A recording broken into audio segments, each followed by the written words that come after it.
आम जनमानस ने कैकेयी के बारे में एक धारणा बना ली कि वह बहुत बुरी औरत थी।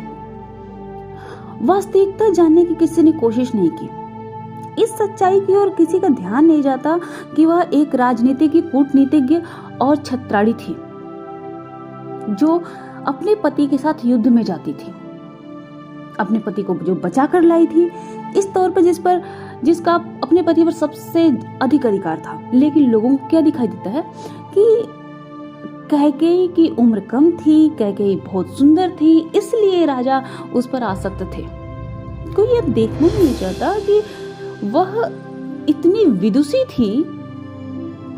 एक छत्राड़ी में जो भी गुण होने चाहिए वो सभी थे महारानी कैकेयी में।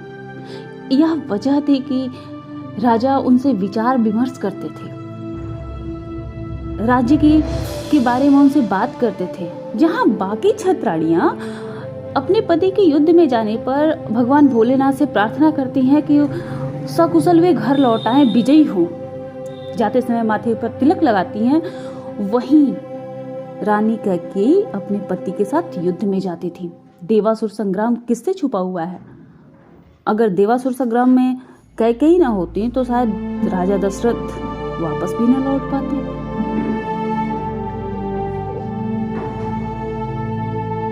वाल्मीकि रामायण में एक प्रसंग आता है कि जब विश्वामित्र राजा दशरथ थे राक्षसों को मारने के लिए राम और लक्ष्मण को मांगने आए, तो राजा ने यह सुनते ही कि राक्षसों से युद्ध करने के लिए उन्हें राम और लक्ष्मण चाहिए, बेहोश हो गए। उनकी मूर्छा थोड़ी देर बाद टूटी थी। ऐसे में अगर कोई उनसे यह करे राक्षस वंश का समूल नाश करना है, तो क्या वो राम और लक्ष्मण को लंका जाने देते? क्या वे कभी इसके लिए तैयार होते? विश्वामित्र जब उनको कुछ राक्षसों को मारने के लिए बुलाने आए तो उन्होंने कहा कि मैं अपनी अछौड़ी सेना आपको दे सकता हूँ, मैं स्वयं ही युद्ध में आपके साथ चल सकता हूँ, आप जो कहेंगे मैं कर सकता हूँ, बस राम को मत मांगिए। इसमें अगर ये बता दिया जाता उनसे कि लंकापति रावण के खिलाफ युद्ध करना है, तो क्या वे कभी राम को जाने देते? कभी नहीं। राजनीतिज्ञ कूटनीतिज्ञ कैकेयी के पास कोई विकल्प नहीं था इसके सिवा कि वह अपने वरदान उस समय मांग ले जब वे राज्याभिषेक करने जा रहे थे राम का। अगर एक बार राम का राज्याभिषेक हो जाता तो राम राजा बन जाते, युवराज थे, और राजा बनने के अपनी सेना के साथ जाना होता और इसमें अयोध्या की सेनाओं का नाश होता। इसलिए शत्रु के भूमि पर जाकर शत्रु से युद्ध करना और शत्रु को परास्त करने के लिए जो कूटनीति बनाई थी, जो रणनीति बनाई थी कैकेयी ने, राम को इसके बारे में अवश्य पता था। तभी लक्ष्मण और सीता साथ गए थे, क्योंकि रावण की सबसे बड़ी कमजोरी थी स्त्री, सबसे बड़ी कमजोरी उसकी काम वासना। और जिस तरह से रावण पुत्र मेघनाद की मृत्यु के लिए उसे वरदान मिला हुआ था कि वही मार सकता है जो 12 वर्षों तक जिसने ब्रह्मचर्य का कठोर पालन किया हो, जिसने भोजन न किया हो, पत्नी को देखा तक न हो, सोया न हो, वही मार सकता था। इसलिए आवश्यकता थी वहां लक्ष्मण को भेजने की। यह सब कुछ संयोग नहीं था, यह सब कुछ रणनीति थी कैकेयी की। लेकिन राजा दशरथ इसे नहीं समझ पाए। पुत्र मोह कहें या बुढ़ापे का शरीर नहीं संभाल पाए वे और उनकी मृत्यु हो गई।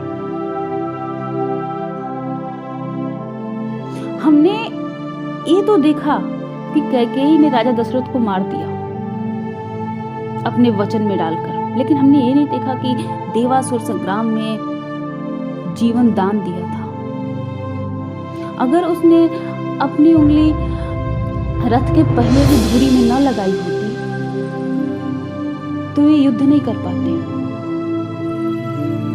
मायावी असुरों का जब अस्त्र उन्हें लगा और वे घायल हो चुके थे, अगर उस समय वहां से लौटा के नहीं लाती तो वे न बचते। हमने ये भी नहीं देखा लौटते समय जब बाली ने उनको रोक के युद्ध करने के लिए कहा, उनका मुकुट उनसे छीन लिया, उस समय कैकेयी ने कहा था कि हमारा पुत्र इसे लेकर आएगा, महाराजा पे आप युद्ध की स्थिति में नहीं हैं, वापस चलिए। उसकी ये रणनीति, उसकी कूटनीति हमने नहीं देखी। हमने ये भी नहीं देखा कि राजा वचनबद्ध थे कि भरत को ही गद्दी मिलेगी। कैकेयी से जब उनका विवाह हुआ था, उस समय राजा अश्वपति ने इनसे वचन लिया था कि कैकेयी का पुत्र ही राजगद्दी पर बैठेगा। वचनों में बंधे थे राजा। राजा के वचन को नहीं नष्ट होने दे सकती थी, राजा को दूसरों की नजरों में नहीं गिरने दे सकती थी कैकेयी। इसलिए उस वचन का पालन कराने के लिए उन्होंने जीवन भर के लिए नहीं मांगा था राज सिंहासन, 14 वर्ष के लिए मांगा। और यह वह समय था जब वह जानती थी कि इतने समय में राम अपना कार्य करके वापस लौट आएंगे।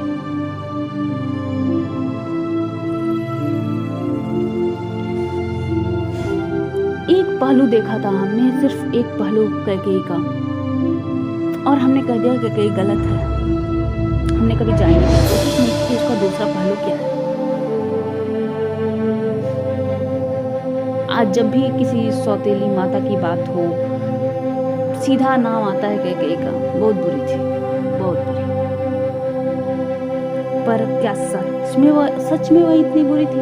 अगर वाकई वह इतनी ही बुरी होती तो सबसे अधिक प्रेम राम को नहीं करती। वनवास से लौटने के बाद राम राजमाता, जो कौशल्या राजमाता थी, उनके पास जाने से पहले कैकेयी के पास न जाते। वे पहले कैकेयी के पास आए क्योंकि उन्हें पता था कि राष्ट्रभक्त है माता कैकेयी। हमें भी किसी भी बिंदु को दोनों तरफ से देना चाहिए। अगर हम दोनों तरफ से देखें तो हमें सच्चाई दिखाई देगी। धन्यवाद।